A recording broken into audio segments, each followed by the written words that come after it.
Troisième lettre, à Madame Saville, en Angleterre. 7 juillet 17. Ma chère sœur, je vous écris quelques lignes à la hâte pour vous dire que je suis en bonne santé et que je progresse bien dans mon voyage. Cette lettre arrivera en Angleterre par l'intermédiaire d'un marchand qui rentre d'Archangel dans sa famille. Il est plus chanceux que moi, qui ne verrai peut-être pas mon pays natal avant plusieurs années. Je suis toutefois dans d'excellentes dispositions. Mes hommes sont courageux et semblent fermes dans leurs résolutions. Ils ne craignent pas les bancs de glace que nous affrontons sans cesse et qui indiquent les dangers des contrées vers lesquelles nous nous avançons. Nous avons déjà atteint une latitude très élevée. Ici, c'est l'été, bien qu'il ne fasse pas aussi chaud qu'en Angleterre. Les vents du sud qui nous poussent rapidement vers les rives où je suis impatient d'accoster renouvellent à tout moment la température. Je ne m'y attendais pas. Pas d'événement jusqu'ici susceptible de devoir figurer dans une lettre. Un ou deux coups de vent et un mât brisé, des accidents qu'un marin avisé ne rappelle jamais, et je serais bien heureux si rien de pire ne nous arrivait pendant notre voyage. Adieu, ma chère Margaret.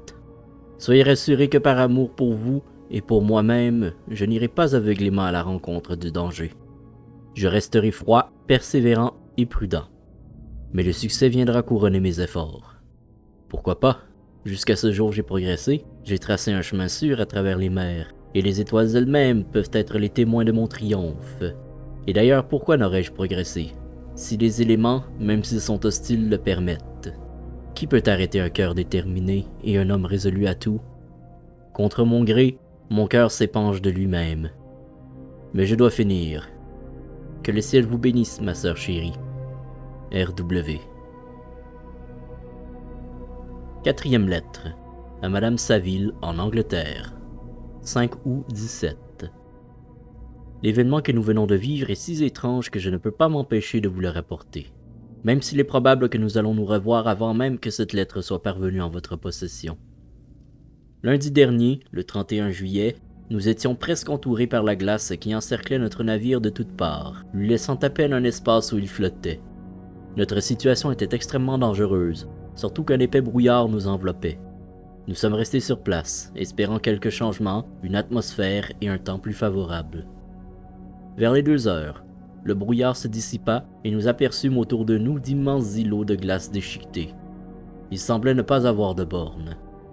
Quelques-uns de mes compagnons se mirent à gémir et je commençais aussi à devenir inquiet, quand soudain notre attention fut attirée par un objet bizarre, de telle sorte que la situation où nous trouvions nous préoccupa moins. Nous distinguâmes un chariot bas, fixé sur un traîneau et tiré par des chiens, passé au nord, à la distance d'un demi-mille. Une silhouette de forme humaine, de toute apparence de stature gigantesque, était assise dans le traîneau et guidait les chiens. Avec nos télescopes, nous observâmes la rapidité de la course du voyageur jusqu'à ce que celui-ci disparaisse parmi les enchevêtrements de glace. Cette circonstance nous sidéra. Nous étions, ou du moins nous pensions, nous trouver à des centaines de milles de la Terre. Mais cette apparition laissait supposer le contraire.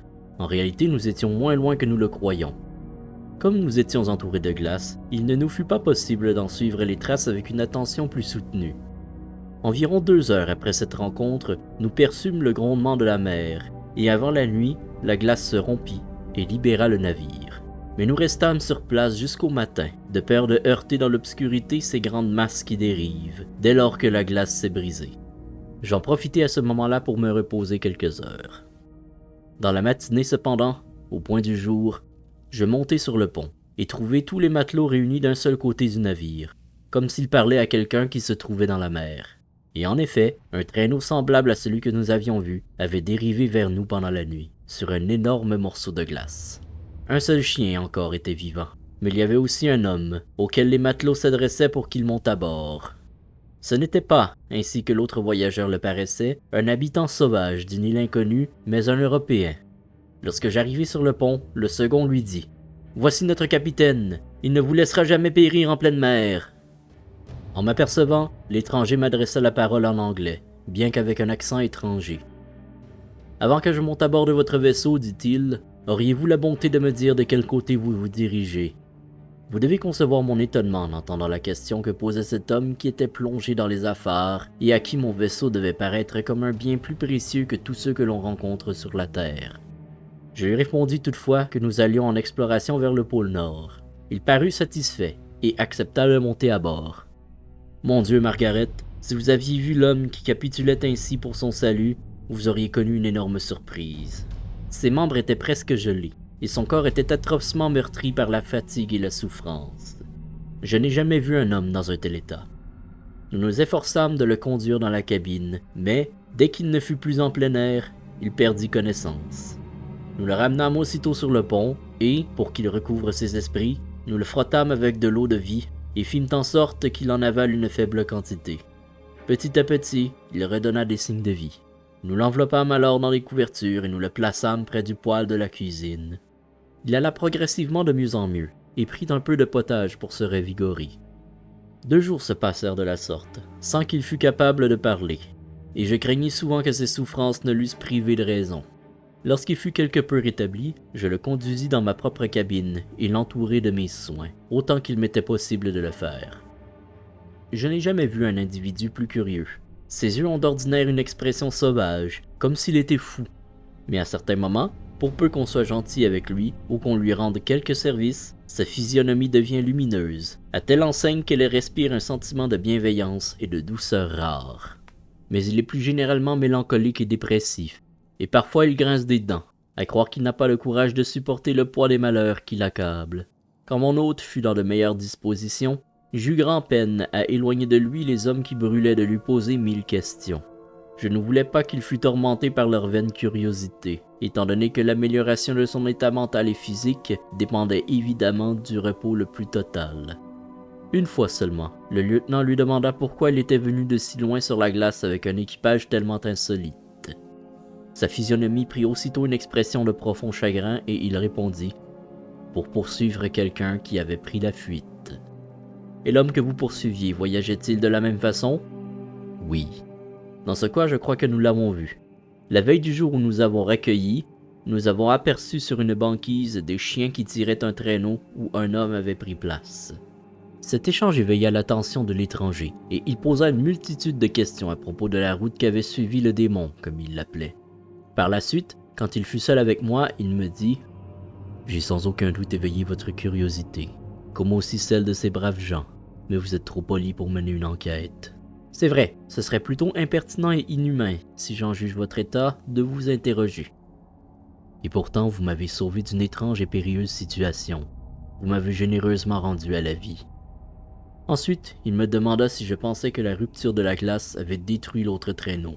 Je lui dis que je ne pouvais pas répondre avec certitude, puisque la glace ne s'était pas brisée avant minuit et que le voyageur avait eu la possibilité de trouver un abri. Mais je ne pouvais guère apprécier la situation. À partir de ce moment-là, un regain de vitalité anima le corps meurtri de l'étranger. Il manifestait une grande énergie à se trouver sur le pont afin de guetter le traîneau que nous avions aperçu auparavant. Je l'engageai pourtant à rester dans sa cabine car il était beaucoup trop faible pour supporter les rigueurs de l'atmosphère. Je lui promis qu'on ferait le guet à sa place et qu'on l'avertirait immédiatement au cas où on aurait la vision d'un nouvel objet. Tel est mon journal jusqu'à cette date concernant cette étrange circonstance. L'homme a progressivement recouvré la santé, mais il reste très silencieux et donne des signes de gêne lorsqu'un autre que moi entre dans sa cabine. Toutefois, ses manières sont si conciliantes et si douces que les marins s'intéressent à son sort, bien qu'ils aient eu peu de rapport avec lui. Pour ma part, je commence à l'aimer comme un frère. Son profond et perpétuel chagrin attise en moi la sympathie et la compassion. Il a été sans aucun doute un homme remarquable à une certaine époque de sa vie, pour rester encore dans le malheur si attrayant et si aimable. Je disais dans une de mes lettres, ma chère Margaret, que je ne trouvais pas d'amis sur le vaste océan. Et voilà que je rencontre un homme que j'aurais été heureux d'apprécier comme un frère, avant qu'il ne fût marqué par le malheur. Je continuerai de loin en loin mon journal sur l'étranger, si de nouveaux avatars se présentent. 13 août 17. Mon affection pour mon hôte augmente chaque jour. Il excite à tout le moins mon admiration et ma pitié à un degré incroyable. Comment pourrais-je voir une personne aussi noble détruite par le chagrin sans éprouver la plus grande peine? Il est si gentil et pourtant si réservé. Il est si cultivé. Quand il parle, ce sont des propos qui coulent avec brio, avec une facilité et une éloquence peu communes. Il est à présent parfaitement rétabli, et il ne quitte plus le pont, selon toute apparence pour guetter le traîneau qui a précédé le sien. Pourtant, quelque malheureux qu'il soit, il n'est pas exclusivement préoccupé par sa propre infortune. Il s'intéresse vivement aux projets des autres. Il m'a longuement questionné sur les miens et je les lui ai communiqués sans détour. Il a retenu avec attention les arguments que j'avançais sur l'éventuel succès de mon entreprise et même les moindres détails des mesures que j'avais mises en œuvre. Par la sympathie qu'il exerce sur moi, j'ai laissé parler mon cœur. J'ai dit avec toute l'ardeur de mon âme combien je serais heureux de sacrifier ma fortune, mon existence même, si cela devait contribuer à la réussite de mon entreprise. La vie ou la mort d'un homme sont peu de choses quand le savoir est en jeu, quand il s'agit d'en acquérir la maîtrise complète pour le transmettre à la postérité et pour le plus grand bien de notre race. Alors que je parlais, une profonde tristesse apparut sur le visage de mon interlocuteur. Je constatai d'abord qu'il essayait de maîtriser son émotion, et il plaça ses mains devant ses yeux. Ma voix trembla et me manqua lorsqu'à travers ses doigts je vis couler des larmes. Il eut un gémissement. Je me tus. Puis il prit la parole, la voix éteinte. « Malheureux, est-ce que vous partagez ma folie? Avez-vous également bu ce breuvage détourdissant? Écoutez-moi. Laissez-moi vous raconter mon histoire et vous jetterez la coupe loin de vos lèvres. » De telles paroles, vous pouvez le concevoir, excitèrent fortement mon imagination. Mais le paroxysme de douleur qui avait saisi l'étranger eut raison de ses forces chancelantes, et plusieurs heures de repos et de tranquillité furent nécessaires à son rétablissement.